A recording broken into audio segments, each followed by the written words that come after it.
Welcome to Candid Conversations on the YouTube channel and, of course, on our blog at one-on-one-candidconversations.blogspot.com.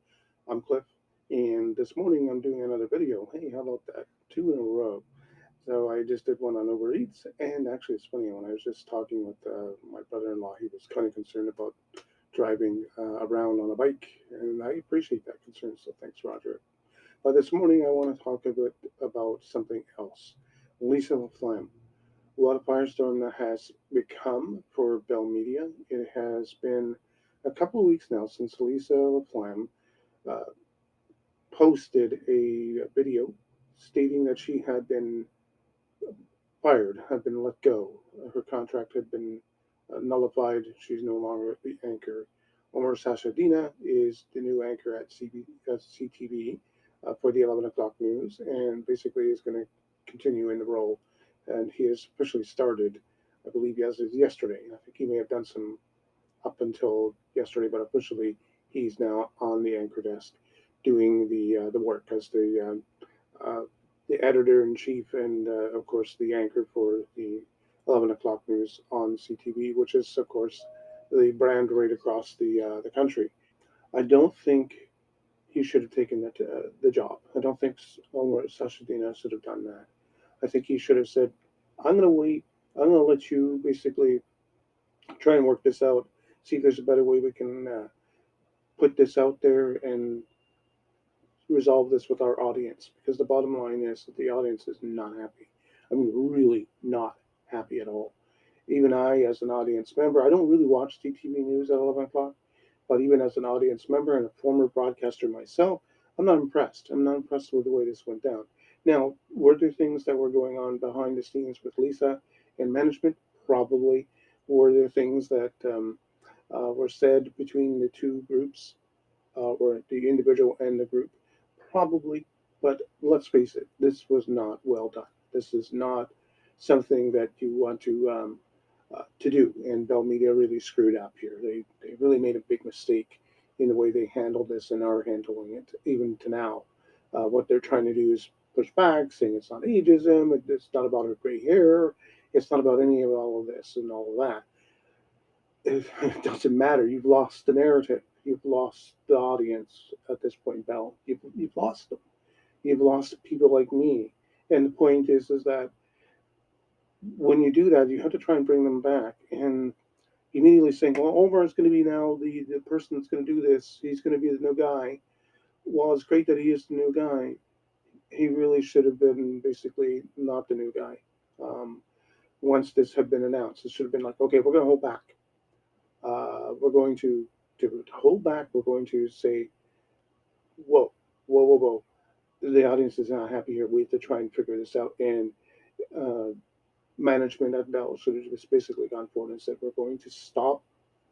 We're going to sit down, and we're going to try and see if we can find another way to get Lisa, not maybe not back in the chair, but at least Lisa sitting there for a little bit, saying, "I'm leaving. Here's the reasons why," and more openness, more transparency would have been better.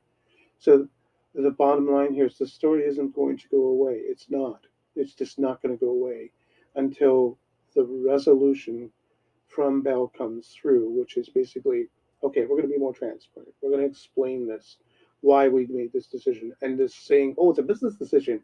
Yippee, ki so what? So what? Businesses do that every day.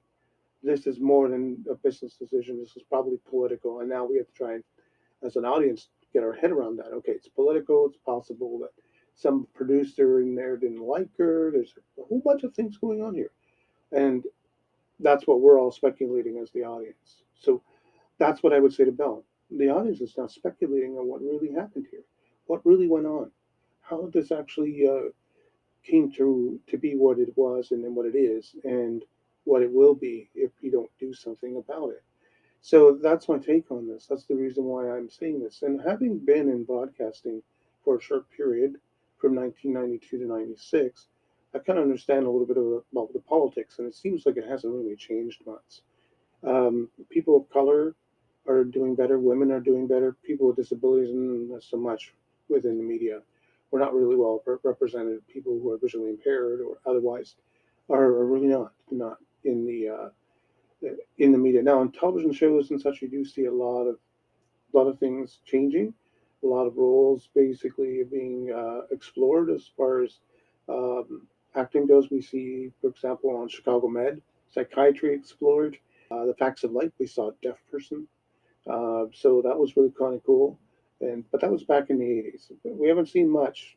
It's been sprinkled here and there, so it's good. But overall, not a whole lot. But at least we're seeing women, we're seeing people of color, we're seeing things really change in the media and particularly in the newsrooms, and that's good. But there's still quite a bit of work to be done. And doing this, firing Lisa Laflamme, ending her contract, and in the manner in which it was done and what it looks like, the optic of her being let go because her hair went gray. Yeah, look, I have a gray beard. Am I going to be let go of my my position because I have a gray beard? My company going to do that to me? No, my company's not going to do that to me. I have a very good relationship with the people at my company, and they are very respectful of people from all different types of backgrounds, including people with disabilities and older people. I'm going to be 60, and I have no issue with them. They have no issue with me. They let me do my job because they see the skill, not the age. And that's what this looks like. I'm sorry, Bell, you have lost the narrative. And I'm repeating this because it needs to be said. You have lost the narrative.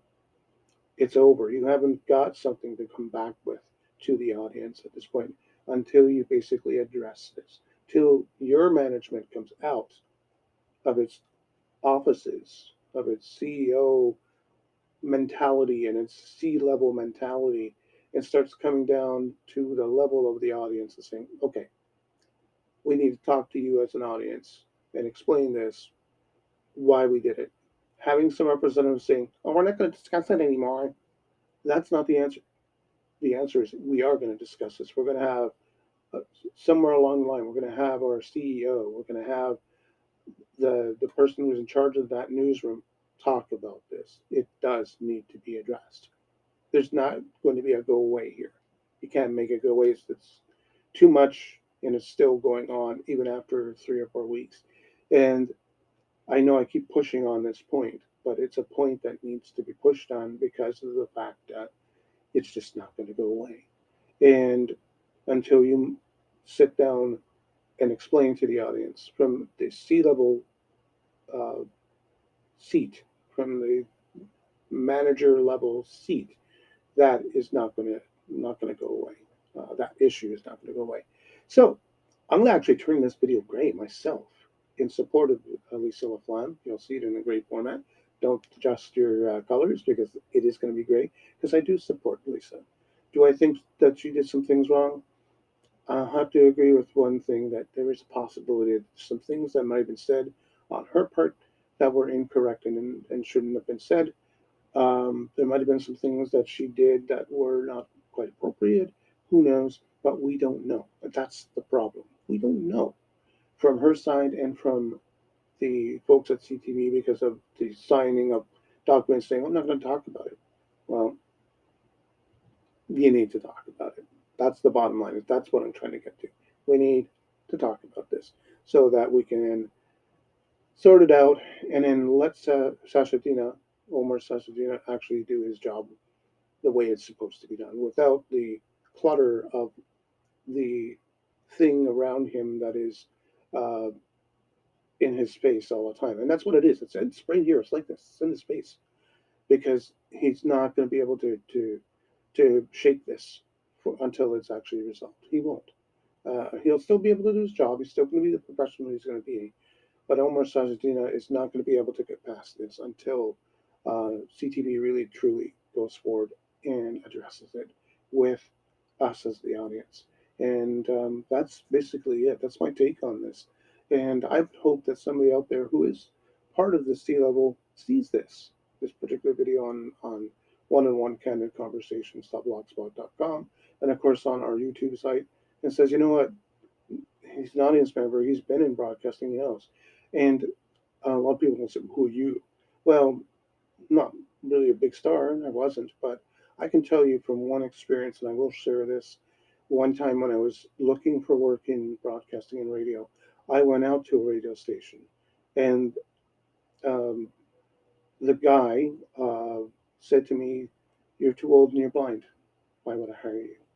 Another time, one of our own students at Mohawk College, uh, who was also looking and competing for the same job in Simcoe, went and told the program director, "He's blind, he can't even see 2 feet in front of him," bladed me for the job, which was really, really disappointing to have that happen. Um, now, the points I'm getting at here is that it's not right to do that, but people do it in the media. It's a thing.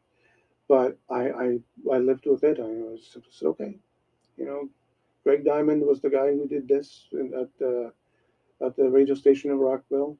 He said, "Oh, you're blind. You're too old. I'm not going to hire you. Why would I?" Um, hey, what am I supposed to say to that? In the '90s, what am I supposed to? And the fact that nobody else was really around to counter, um, and would counter a guy like him. He has their jobs in their hand, in his hands. So nobody's going to counter, right? So I just had to suck it up, come back to Hamilton, and thankfully I got into the CBC, and then I also got into CFMU. Had a great experience with both organizations, and then in '96 I said, you know what? I'm done with this. I'm done with the silliness that's in there, that's going on. And I'm sorry to say it is silly. This is silly. This is nonsense that's going on even today with this particular situation. It shouldn't be that this thing is happening, but it is. And I do feel sorry for the hundreds of broadcasters and other media types that have lost their jobs in print as well. And I know that the Globe and Mail, there was an article that was talking about this. What about them? Well, I'm sorry, but the media is shrinking. The idea of media is what you're seeing right now here on YouTube, here in the blogosphere, on websites. This is the new media. On little independent channels that people can put up on the internet. That's the new media. Accept it, embrace it, and go forward with it. Um, Traditional broadcast radio and television is is is really no more. Almost, it's going away. And a lot of people say, "Well, no, it's stronger." No, it's going away slowly but surely. It is going away, just like it did with music, where we have Spotify now and other services like Apple Music. So it is with this. So to do this kind of thing that CTV has done with Lisa Laflamme only just hastens that. It only just pushes that agenda forward and says, "I'm going to trust more independent sources because all of this is junk." So unless they do this, clear this up, Omar Sachedina is going to have the trouble that he's going to have and the pushback he's going to have. And there are going to be some people, unfortunately, who are going to be asked to do him. And man, I do feel sorry for him for that. But CTV, Bell Media, you need to step up here and really start to think about transparency. That's it. That's my take on this. You can visit us at one-on-one-candidconversations.blogspot.com and take a look at this video and tell me what you think. What do you think? Do you think I'm off a base here? Do you think I'm right? How do you feel about the whole situation with Lisa Laflamme? And what do you think CTV and Bell Media should do from here on in? Should they continue to keep silent or should they speak up and talk about this? And should Lisa also, because I think she does have a role in this and she should be speaking up. Um, and also, you can visit our YouTube page. It's not titled at the moment because we don't have the numbers yet. That's where you come in. Like and subscribe, and also go ahead and click the bell and get the notifications coming your way. We'd love to do more stuff for you, or I would love to do more stuff. No, just me. I would love to do more of this kind of thing. So, uh, more subscribers and more people liking and hitting the notification bell really going to help us get up there. So there you go. That's it. That's my take on this. Again, one-on-one candid conversations.blogspot.com, here on YouTube as well. My name is Clip. Thanks again for watching, and I hope you all have a wonderful rest of the day.